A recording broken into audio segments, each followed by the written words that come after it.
Meet the pastor who endorses what God has forbidden. Careful reading of the story presents a radically different picture of what really happened.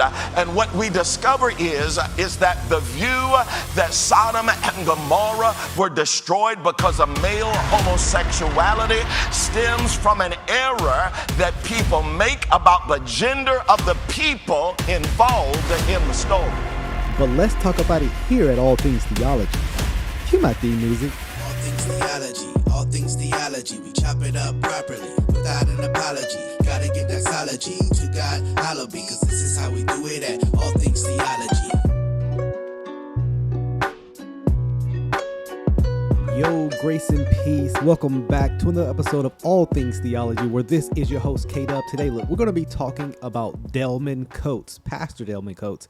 If that name sounds familiar, it's because he's the pastor who tried to make an argument that it's actually not wrong to fornicate. Or, matter of fact, we've actually misunderstood what that term means. It has nothing to do with a sexual relationship outside of marriage. No, that's totally okay. Yes, he says that. We're going to be talking about that pastor. So this is going to be a more in-depth study. Matter of fact, let me allow him to speak in his own words what he's going to be talking about in this sermon here. Let's get into it. I want to try to preach today with your help, but more importantly, with the Lord's permission, from the thought, what really happened in Sodom? Is that all right? Do me a favor, look at your neighbor, smile at him and say, neighbor, oh neighbor, I don't know about you, but I'm wondering what really happened in Sodom.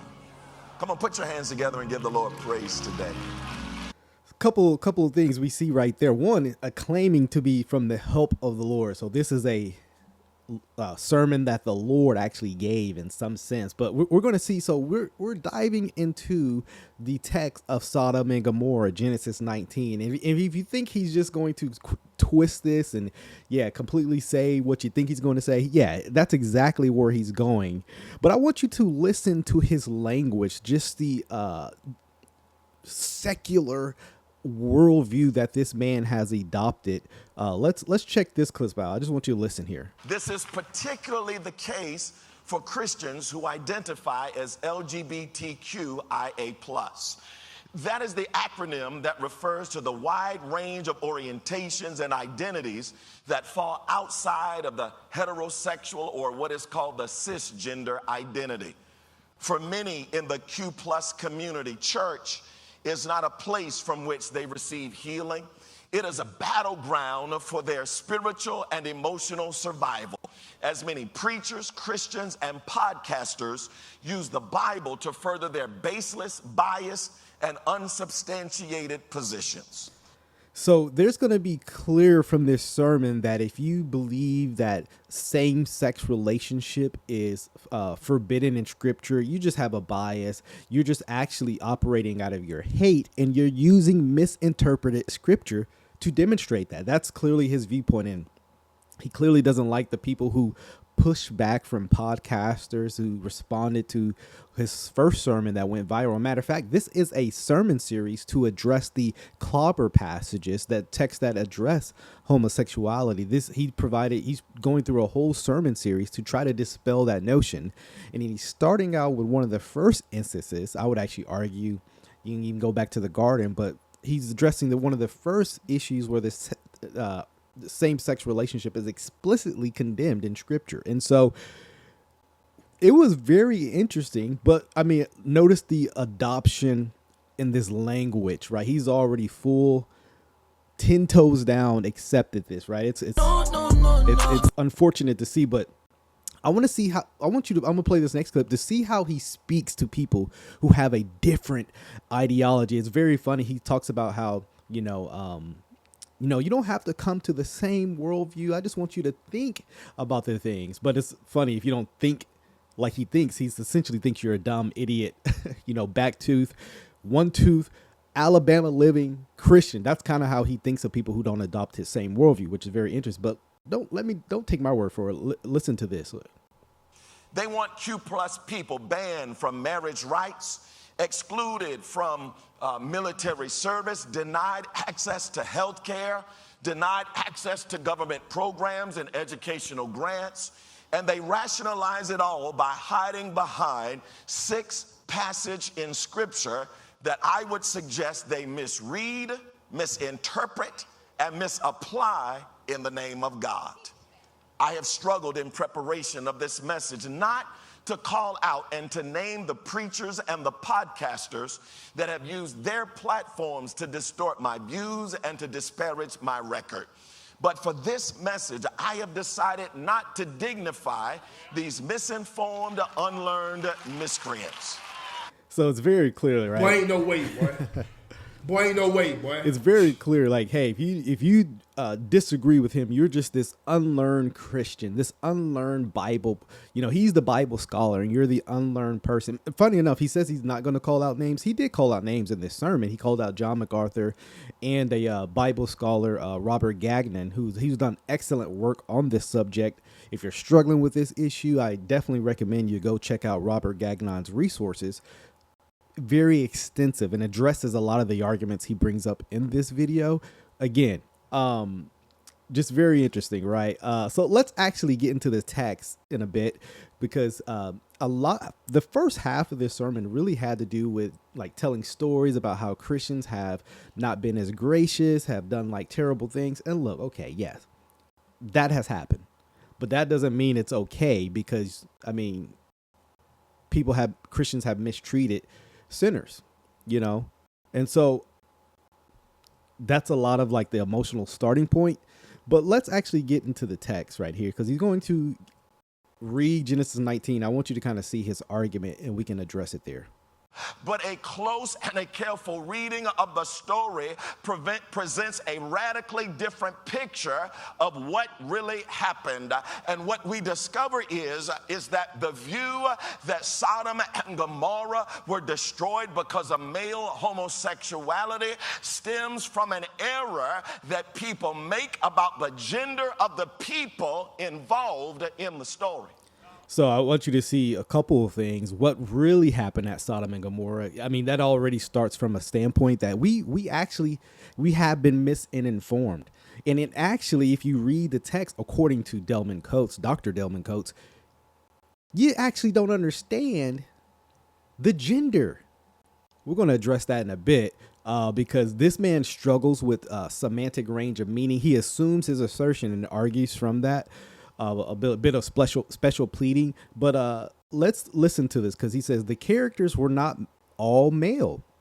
We're going to walk through Genesis. I believe Genesis actually painstakingly demonstrates that these were men, all men there at the scene. But let's listen some more. Are y'all in here today?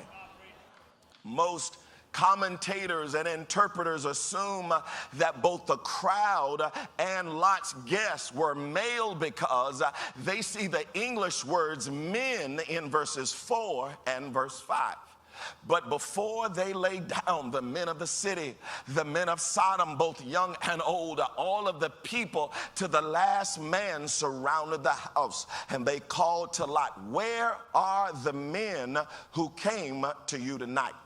What these commentators fail to understand, and I need you to get this, is that in most languages, including English, mixed groups of people are referred to by using the masculine plural noun. I need y'all to get this.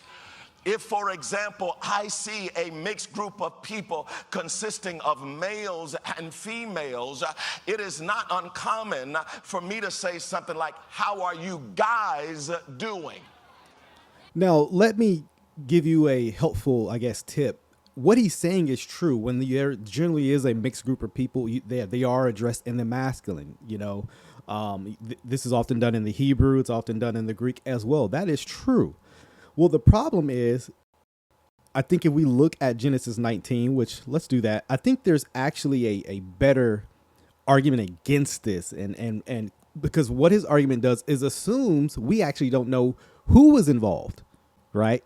And we don't know any of the genders. And matter of fact, if you actually take his argument, you still have homosexuality in the passage, because all the men in the city, even if you take woman and men, they both were pursuing these men. So at the very least, you still have homosexuality. That doesn't actually take away the point. But let's look at this because I think you have a strong case against what he's saying, and I want you to count how many times men is used in this passage, or man, or some of this. Notice this. But before they lay down, the men of the city, right? So you have these two angels who are actually presented as men in the passage, which we're going to get to that in a second, because he's going to actually try to refute that as well.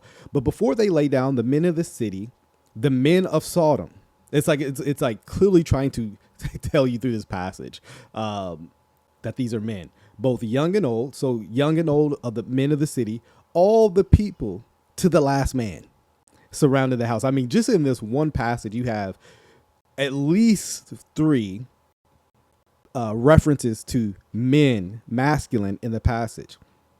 And they call to Lot, that is the men of the city. Where are the men, right? The two angels. Where are the men who came to you tonight?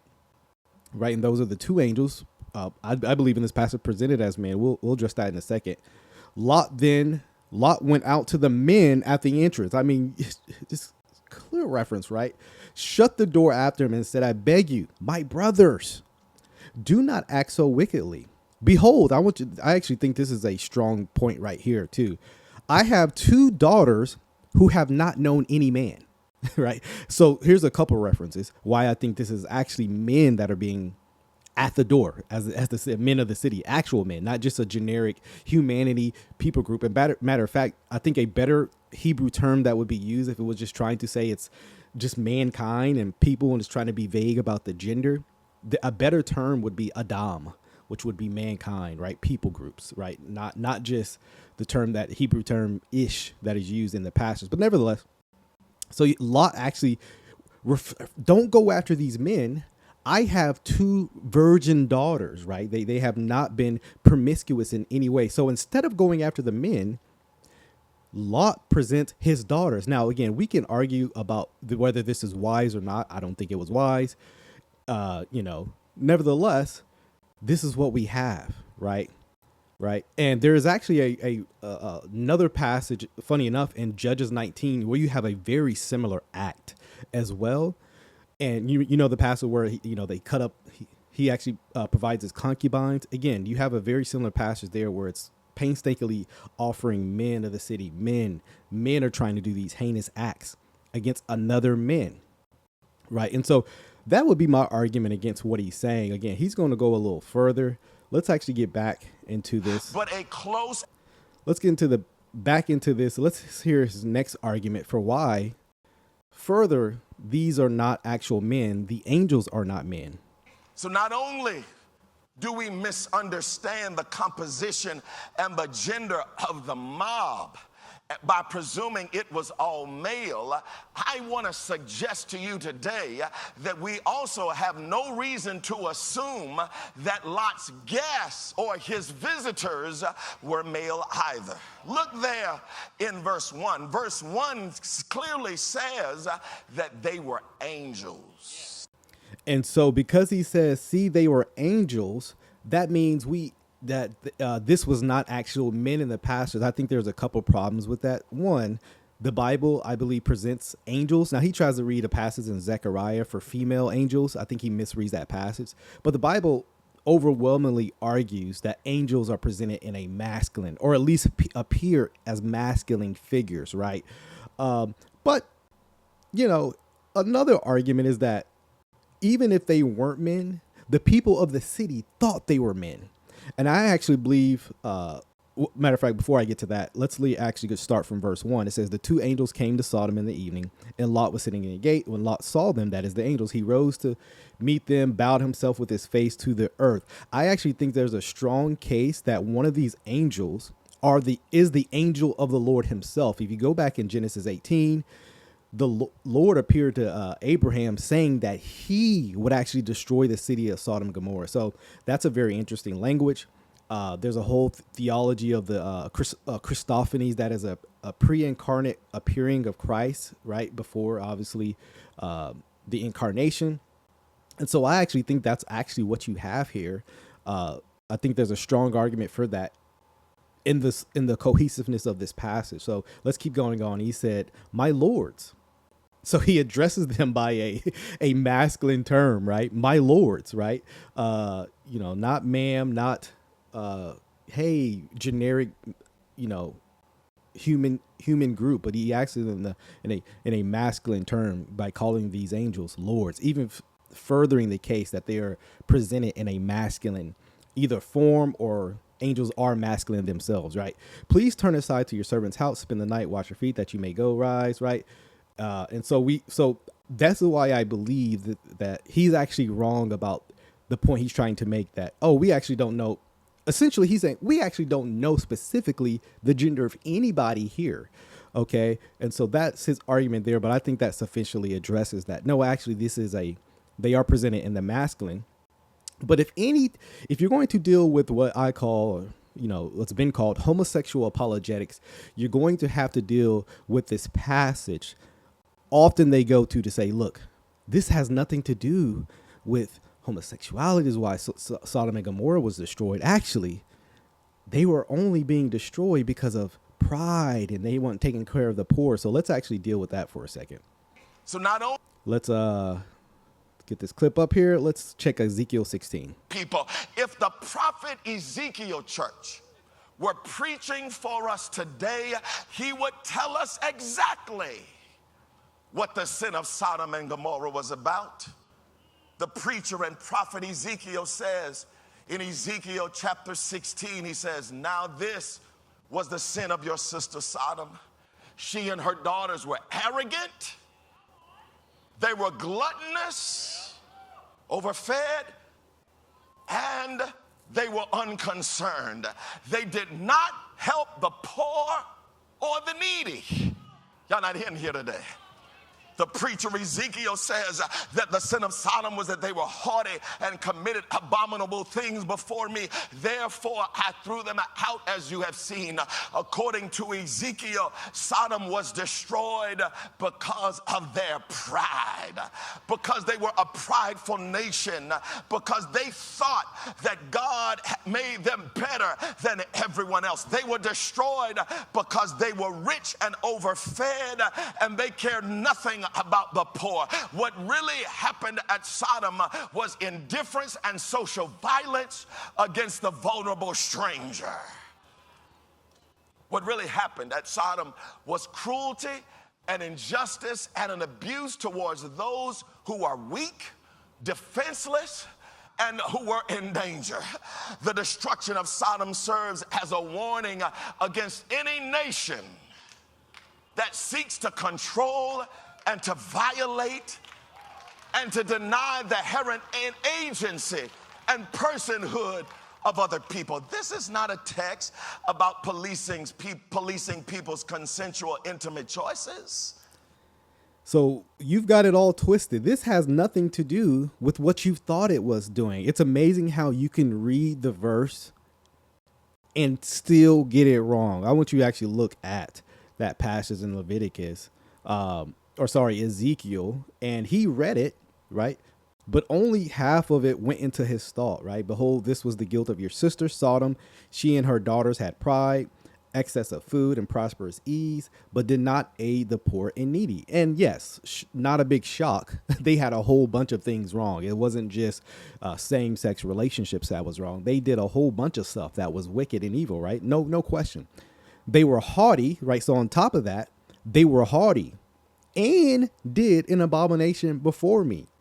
So I removed them when I saw it. Like, the abomination never really got addressed. And we know from Leviticus chapter 18, verse 22, you should not lie with a male as with a woman. It is an abomination, right? And so this clearly addresses what you see actually happening in Sodom and Gomorrah. And on top of that, we actually have New Testament interpretation that further substantiates this in Jude chapter 1, obviously in verse 7. It says, "Just as Sodom and Gomorrah and the surrounding cities, which likewise indulged in sexual morality and pursued unnatural desire." Just a, I guess, hint here. This term unnatural desire can mean different flesh, or some versions translated as strange flesh. It's clearly talking about something that God had forbidden. And we actually see the same term as unnatural desire being used in Romans chapter 1, voila, referring to the act of homosexuality. Again, so what you really see is this man is just ultimately just trying to justify that which God has said not to do. Okay, so man, I really hope this was informative. This is comprehensive to you as a whole to address this pastor. Unfortunately, at Delman Coates, I mean, look, it's one thing to struggle. There could be grace for that. There's, hey man, I'm struggling with this issue. Hey, welcome to the club, right? But just to say no, it's okay, actually, and try to make arguments, fanciful arguments against this it's crazy. Again, I do recommend you to check out some resources from Robert Gagnon. Just look them up, and all these, the clobber passage, even you just look up, you can see what the clobber passage are usually referring to. The he said 6, but I think there's actually 7 explicitly that address this issue. Well, thank you for watching another video. Let me know what you think in the comment section. Let's talk about it below. As always, like this video, subscribe to the channel if you're not, and as always, till the next time, grace and peace.